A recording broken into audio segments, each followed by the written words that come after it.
Stalin. Section. The National Awakening in Eastern Europe and in the Colonies. Two opposing responses. Here it becomes evident the absurdity of a comparison of concentration camps based on the omission of the treatment reserved by the liberal West for the inferior races, and also in the separation between internal policy and foreign policy, between repressive practices and the ideologies with which they are established. If we take into consideration these elements and these often ignored connections, the usual association of the two totalitarian dictatorships turns into an antithesis. It was observed that, quote, Stalin was very impressed by the awakening of oppressed or marginalized nationalities within the Habsburg Empire. In reference to that, we turn to his observations made in 1921 at the 10th Congress of the Russian Communist Party. Quote, 50 years ago, all of Hungary's cities had a German character. Now they've been Magyarized. End quote. The Czechs also experienced an awakening. It's a phenomenon that affects Europe as a whole. From the German city that it once was, Riga becomes a Latvian city. Similarly, the cities of Ukraine are inevitably Ukrainized, the Russian element once predominant becoming secondary.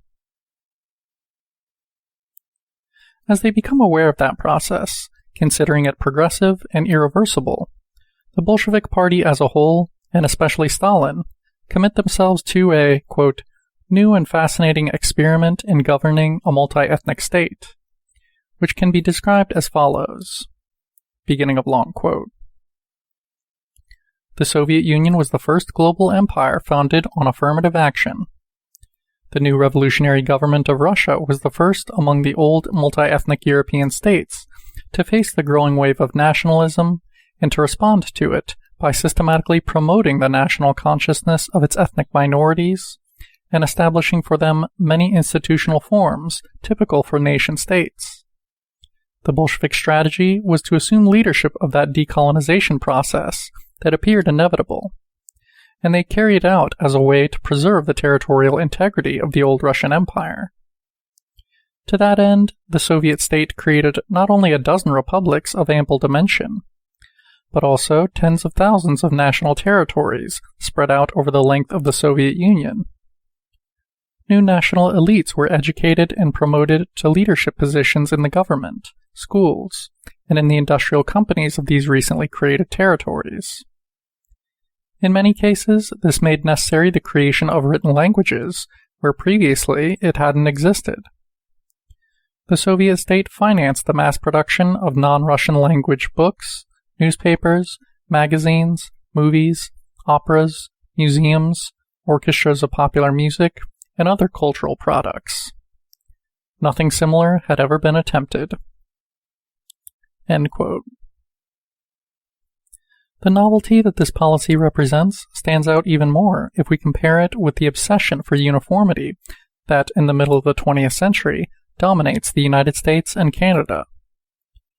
Forced to break ties with their birth community and with their very own family, native children must also renounce their dances and their strange clothing. They are forced to have short hair and, above all else, avoid the use of their tribal language as if it were the plague. Breaking the rule that demands exclusive use of English carries severe punishment, and in Canada they are even subjected to electric shock. With regard to the USSR, there's an essential point on which today there's a type of consensus. Beginning of long quote. The republics received, some before others, a flag, an anthem, a language, a national academy, and in some cases even a commissar for foreign relations, and they retained the right, later utilized in 1991, to separate from the Federation, although there hadn't been a specified procedure. End quote. In Mein Kampf, Hitler is also fixated on the Slavicization and the, quote, erasing of the German element underway in Eastern Europe. In his eyes, however, it is neither a progressive nor irreversible process, but only the most radical measures can halt it and roll it back. It's not a matter of pushing forth a policy of assimilation and promoting a, quote, Germanicization of the Slavic element in Austria. No, quote, one can carry out the Germanization of the land, but never the men. End quote. It would be absurd to want to make, quote, a black or a Chinese person into a German just because he learned German, or is prepared to speak German in the future and vote for a German political party. Such Germanization would, in truth, be a de-Germanization. It would mean the beginning of a bastardization, and therefore of the annihilation of the German element, or the annihilation of the very characteristics in their time that made it possible for the conquering people, Eroberervolk, to achieve their victory. End quote. To Germanize the soil without Germanizing the men is possible only following a very precise model. On the other side of the Atlantic, the white race expanded to the west, Americanizing the soil, certainly not the Native Americans. This approach allowed the United States to remain, quote, a Nordo-Germanic state, without degenerating into a, quote, international melting pot of peoples, end quote. That same model should be followed by Germany and Eastern Europe. While the Bolsheviks are concerned with promoting in the Soviet republics the most diverse national elites and local political classes possible, Hitler's announced program for the conquest of the East is the exact opposite. Quote, all representatives of the Polish intelligentsia must be annihilated. All means need to be used to prevent a new intellectual class from forming. End quote. Only in this way can the colonial objectives be completed. The peoples destined to work as slaves in service to the master race should not forget that, quote, there can only be one master, the German. End quote. In his usual speech at the 10th Congress of the Russian Communist Party in 1921, Stalin calls attention to another element of change that is being witnessed in world history. Quote, during the imperialist war, the belligerent imperialist powers had been forced to turn to the colonies, from which they had extracted the manpower for their armies. And this could only advance the cause of freedom and the struggle by these people and these populations. End quote. The national awakening in Eastern Europe is joined by the one taking place in the colonial world. Quote, in general, the advance of the national question in the colonies is no coincidence, from the point of view of history. End quote.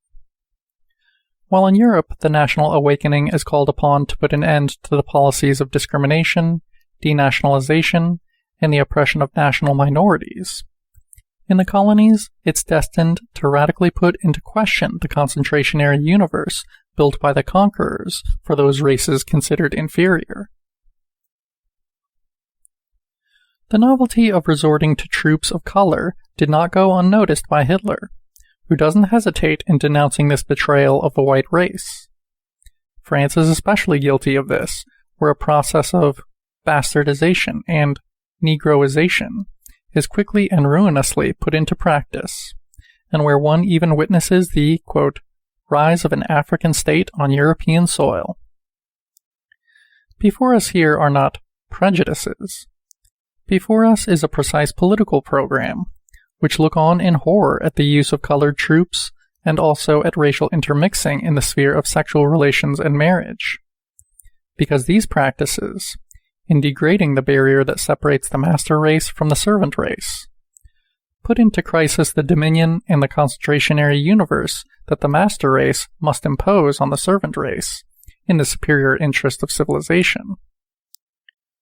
From the point of view of the Nazi leader, the national awakening in Eastern Europe and the use of troops of color in the West's internal conflicts, with the subsequent growth in consciousness of the colonial peoples, constitute a terrible global threat to civilization and to the white race. The construction of a racial state and empire, and the unleashing of the war in the East, similarly represent a response to that threat. With the flow into the Nazi concentration-area universe of an immense mass of slaves drawn from the inferior races, and destined to work and die of overwork in service to the master race. The Nazi concentrationary universe is set up to devour millions upon millions of slaves or superfluous human beings that inevitably arise out of a program that aims for the constant Germanization of the soil, excluding a priori the natives who inhabit it from Germanization. And that project would have yet devoured an infinite number of more victims, if it had not been defeated by an opposing project, based on the recognition not only of existential rights, but also the cultural and national rights of the natives. By a series of both objective circumstances and subjective responsibility that in no way should be dismissed, that second project also produced a concentrationary universe. But, even with its horrors, it can't in any way be associated with the first, that explicitly presupposed the continuation of the genocidal practices already underway in the colonial world itself, and its even more brutal extension to the new colonies to be built in Eastern Europe. End of section.